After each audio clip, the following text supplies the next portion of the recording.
good afternoon, morning, whatever time zone you're in. My name is Mohammad and I'm delighted to be here today. So I'm going to share my screen. Hope that this works without any further trouble.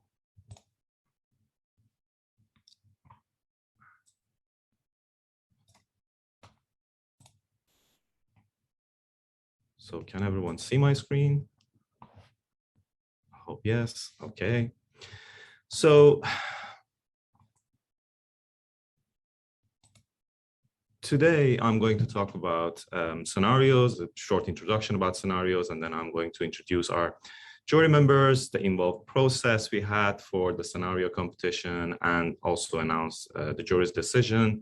And in the end, we will have a short presentation of the winning scenarios offered by our winners. Very exciting.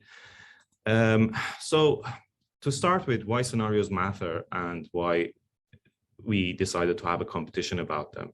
So scenarios help us think about complex issues in context. They improve moral imagination and strengthen our ethical muscles.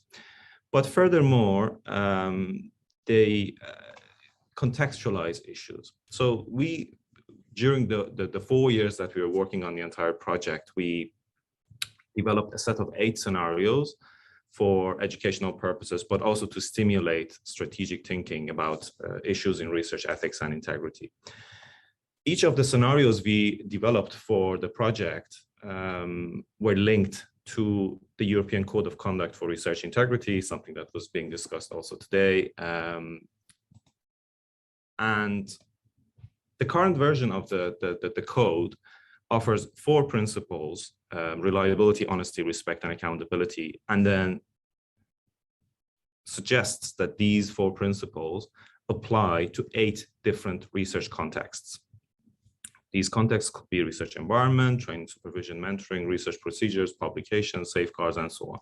So what we did was that we connected each of those 8 scenarios to the 8 contexts that are suggested by the European Code of Conduct, these are the contexts where the principles apply. So our idea was to come up with some idea of comprehensiveness, and we were looking at, okay, well, how can we make sure that our scenarios are comprehensive in one way or another? And the best idea we had for that time was to link them to the 8 contexts where the principles of European Code of Conduct for Research Integrity apply, which ended up in a kind of good way for the most part.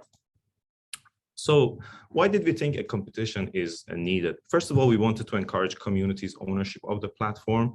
We wanted to see people upload stuff and, be part of the community, be part of the research integrity community. We wanted to increase available scenarios on the embassy. As I said, we had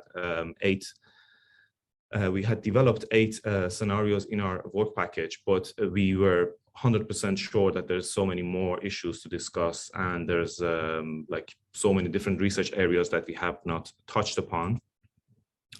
The current set of codes, the current set of scenarios that we have are rather popular, I can say. So just to give you an overview, we currently, the way to access the scenarios at the moment is if you go to the embassy and you go to resources, you can, we have a specific dedicated category of items now called scenarios. This wasn't there in the beginning, thanks to the coordinators, Guy, Mark, who kind of were welcoming to the idea that scenarios are kind of so specific that they need their own category within the body of resources on the EnTIRE. This was added just very recently. So if you go to the scenarios and click on any of them, you will go to a Zenodo page. The idea of uploading scenarios on the Zenodo was to create links to EnTIRE to the embassy and from the embassy. So now the embassy is connected to Zenodo, which is an enormous repository, but Zenodo is also linked to the embassy. So one can also go from Zenodo to the embassy. And as you can see, like some of these scenarios have been viewed and downloaded several hundreds of times, and this is only in a matter of less than a year. So we thought, well, this is a very popular type of resource, and we need to have more of these. As I said, at the present moment, we have 8 scenarios on the embassy that correlate to the 8 contexts of the European Code of Conduct for Research Integrity. And also the other reason we wanted to have scenarios, a scenario competition, was that we wanted people and the community to think about research ethics and integrity in a creative way. And we wanted to create a dialogue among different communities. Now we hope that, today we have 2 winners, all right, but we hope that the 8 people who had submitted their scenarios to us will become future ambassadors. We will become people who would discuss research ethics and integrity within their own communities, with their friends, with their family, so that this becomes more of a grassroots thing than just a top-down story. So I'll shortly introduce our jury members, and then I'll hand the floor to our winners to tell us a little bit more about their scenario. We had some internal members of the jury and some external. So the first one, our first member is Dr. Diana Adela Martin. She's based in TU Eindhoven in the Netherlands. We had Roshni Jagan. She's based in Croatia in University of Split School of Medicine. We had Professor Samuel Bruton from the University of Southern Mississippi. We had Chris Diedrichs from Leuven, Bert Gordijn from Dublin City University, and myself from Northwestern in Chicago. The process we had was we tried to be as lean and simple as possible. So we just promoted the competition via our newsletter and our social media channels. Then Emma Mulder and her team were extremely helpful. They received the submissions, sent them to me. Then I anonymized all the submissions and sent them to the jury. So the jury didn't know who's submitting what. And then finally, the jury sent their verdict back to me, and then I added up all the scores, and today I'm announcing the winners. So, as I said, we received 8 complete scenarios, and it's a little bit unfortunate that we only have 2 winners, but this was the rule of the game. Our first winner is Roshni Jagan. She is a medical doctor specialized in ophthalmology, and will start her PhD project just in a couple of days in Center for Biomedical Ethics and Law at KU Leuven. Her research focuses on ethical aspects of the use of incentives, particularly cash transfers in public health policy. Her areas of interest include research integrity, public health ethics, and ethics education. So, Roshni, please open your mic and camera and tell us a little bit about your scenario in 4 to 5 minutes. Thank you, Mohammad, for the very nice introduction. Can I share my screen now?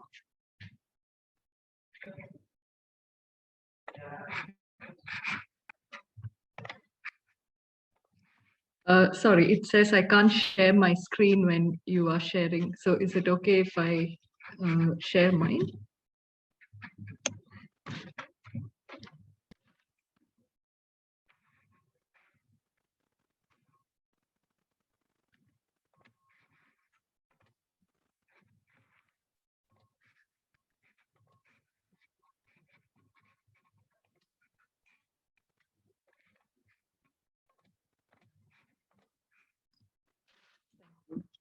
So again, thank you for this great opportunity, and I'm really happy to be here. And I would like to tell you a little bit about the scenario I wrote, and it's about how we present and disseminate information along different steps of the research process, and how this is especially challenging during a global health crisis like the current COVID pandemic.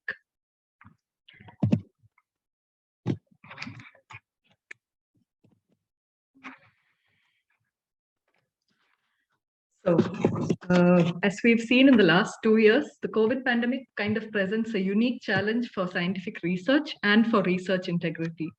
While more than ever, the world is convinced that we need good quality research to provide good quality evidence for public health, it also creates a huge time pressure because scientists and researchers have very little time to engage and to respond to the problem. Another issue is that not only is research fueled by the scientific push, which is as always, there's also a huge policy pull or a political pull, because more than ever, policy decisions are based on the evidence that's generated by research. So to respond to these constraints and pressures, the research process has also been adapted in many ways to make it more flexible, more rapid, more innovative, and more fast-tracked. Fourthly, during a situation such as the pandemic, there's a large level of uncertainty which the scientific community and the public have to deal with. And this stands at odds with the need for very rapid and very effective solutions. Lastly, the amount of information that's been generated during this pandemic is unprecedented. For instance, in the year 2020 alone, more than 100,000 articles have been published which are related to COVID. And to disseminate such vast amounts of information is a challenge in itself. And I would like to highlight one aspect of this information epidemic, which is pre-publishing. So although the use of preprint servers like medRxiv and bioRxiv, they have been around for a while, during the pandemic, they've really, there's been a huge rise in their use. One analysis found that more than a third of the studies in 2020, which is more than 30,000 articles, were first posted as preprints rather than as journal publications. On the one hand, this is a very practical and a very quick way of sharing information and a boost to open science. But on the other hand, this still comprises non-peer-reviewed information. And this fact sometimes is ignored by the public and by the media.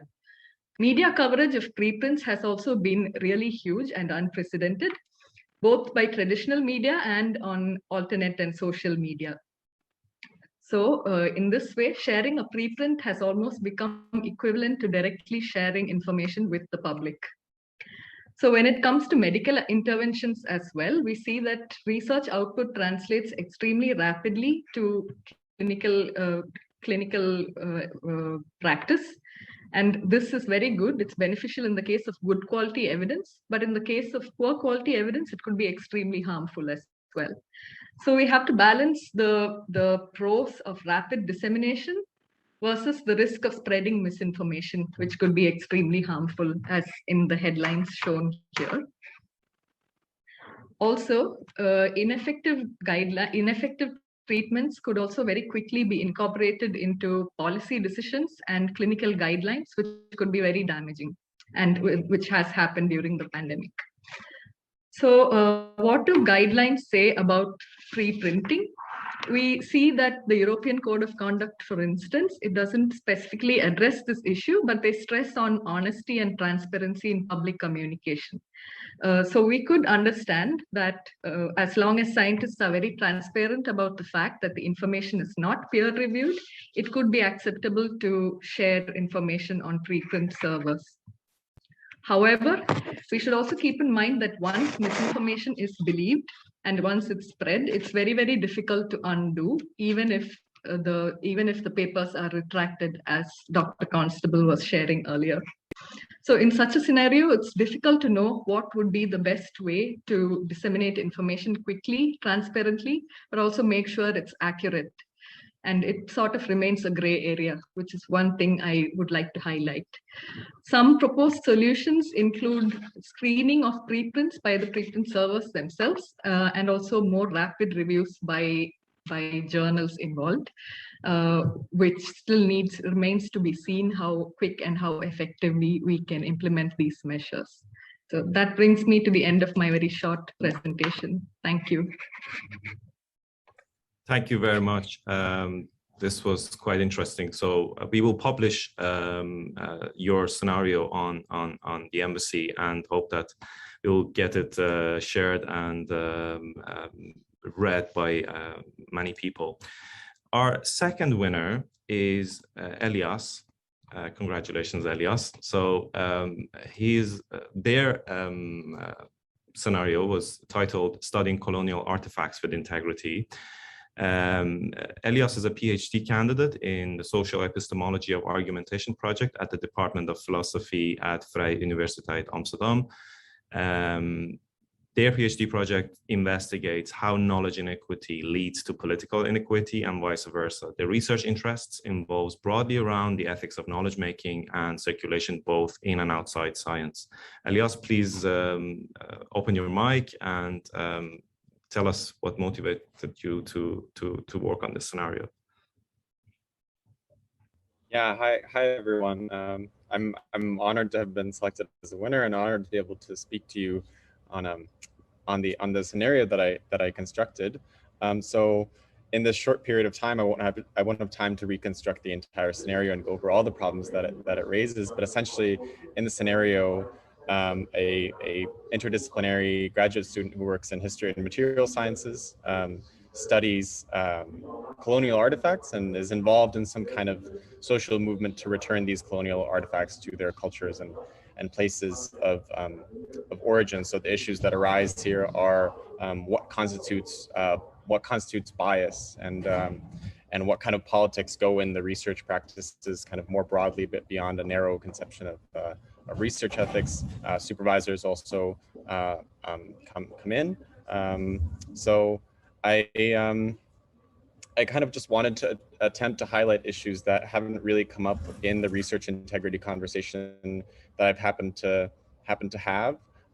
Especially one of these is this research integrity perspective in the humanities. To my knowledge, the STEM subjects are a little bit maybe overrepresented in discussions of research ethics and research integrity. I especially have not seen humanities and STEM subject interdisciplinary research ethics discussions very much. I also wanted to highlight, sorry, I don't know if you can, I'm at the airport, so I don't know if the background was a little bit disturbing, apologies. And the second kind of big component in this is the power differences that come into play between supervisors and graduate students. So what different ways of inexperienced, what different ways of kind of manipulation or pushing graduate students into gray areas do supervisors have because of the power and knowledge they have of this field that graduate students are just starting out in? Navigating these power differences can be really, really difficult when you don't know the norms of research ethics. And this kind of puts supervisors who are kind of meant to be, I suppose, mentors of research ethics to graduate students in a very powerful position. And I wanted to kind of attack this directly and also from an interdisciplinary angle, where if interdisciplinary norms differ widely, then there's mix-ups kind of involved. Can I get the next slide, please, Mohammad? I also wanted to kind of highlight in this scenario that research integrity problems always arise within social situations, and they happen through time, and problems that arise aren't static, but they have different phases in time. So in the scenario, this graduate student hesitates to publish or doesn't know what to do. And when they hesitate to do this, the research problem or the research integrity problem already changes. So things like this, things like the context of the workplace and workplace politics come into play in research integrity. And I think this is a kind of underexplored area, at least in the conversations that I've had. I already mentioned that this graduate student in the scenario is a part of a kind of decoloniality movement. Sorry, can I get the slide back? They're a part of the social movement that has these decolonial hopes to return these artifacts that this graduate student studies. And this was a kind of a way to tease out where the boundaries of research integrity lie when political issues come into the fore of what is the researcher's role in research integrity issues that go beyond a kind of narrower, only internal research practice. I'll leave it here. This might have been a sort of tornado of sort of different things. I encourage you to go read the scenario, so maybe you have some clarity on what I said. But lastly, I guess I just wanted to sort of ask questions that I didn't really know the answer to. This is sort of maybe somewhat of a confession, but I basically, the questions that I provide, I don't totally know how to answer them. So I'd be curious to like continue the conversation with everyone and learn more. But thanks, and again, I'm honored. Thank you very much to both of you, and congratulations again from all of us. This was great, and I think it shows us that different people see ethics and integrity from their own perspectives, and we need more of these perspectives. And it was mentioned, you know, the more nuances we highlight, the more likely we are to tackle more issues. So once again, I'd like to thank everyone, especially to Guy and Bert, to have supported the idea, and all other people who contributed to it. Thanks again, and I hand it to Guy to.